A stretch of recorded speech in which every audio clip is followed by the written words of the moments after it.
Hello, this is Reverend Don Lewis coming to you from beautiful Florida. And today our question comes to us from Grand Imperial Yankee.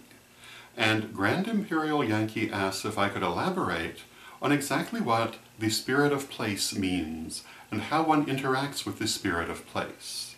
And Grand Imperial Yankee goes on to ask if this is similar to the Thai idea of a spirit house where offerings are made to keep the house protected. And my answer to this is yes, these are very similar concepts, and you'll find it not only in Thailand but around the world, the idea that a location has a particular spirit who can be interacted with.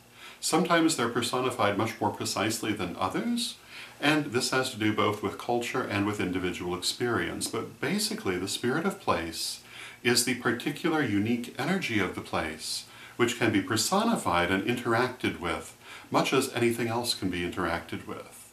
And as far as how you would communicate with it, you communicate with it just as you would with any other spirit. It's not uncommon for there to be prayers, offerings, all the normal things that you would do, and the spirit of place will respond to you. And a garden, for example, has a spirit of place who you might want to work with to make the garden lush and green. A house has a spirit of place which you might wish to interact with to keep it protected.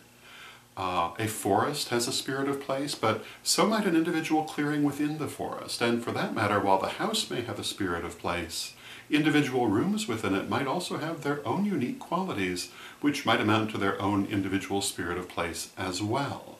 And in fact, this could be quite minute, depending on the level at which you wish to interact with it. And you'll find that it can be very rewarding to interact with. Now, of course, those spirits of place also are strongly influenced by what happens there, just as people are strongly influenced by the things they experience. And so, if a particular area experiences really good things, chances are the energy that is there is going to be really good, and that has to do also with the spirit of place, which presumably would be quite happy with the things that have happened. And if really bad things happen, sometimes it will leave a very negative charge as well. And sometimes that will also mean that you need to work with the spirit of place to dissipate that negative charge because it may have affected the spirit negatively.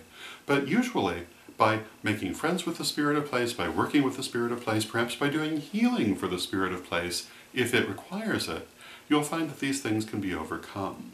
So working with the spirit of place can be very important, it can be very rewarding, and perhaps most of all, it can be very interesting because you can learn a great deal from it.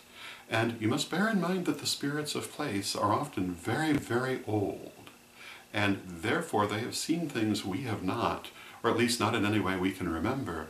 And sometimes they can tell you things you would not otherwise have any way to know. So I strongly encourage people to interact with spirit of place, and if you do so, I think you'll find it quite rewarding. So that would be my take on the subject. I hope you find it interesting, and until next time, may you blessed be. Pray for peace. Pray for love. Pray for stability. Pray for the nation where you live. Pray for the world. Hello, this is Reverend Don Lewis, and did you know that I'm also a psychic reader? For over 30 years, I have been a psychic reader specializing in tarot and clairvoyance, and if you would like a reading with me, you can set one up, either by phone or by email, by contacting me at donlewishp@aol.com. And until next time, may you blessed be.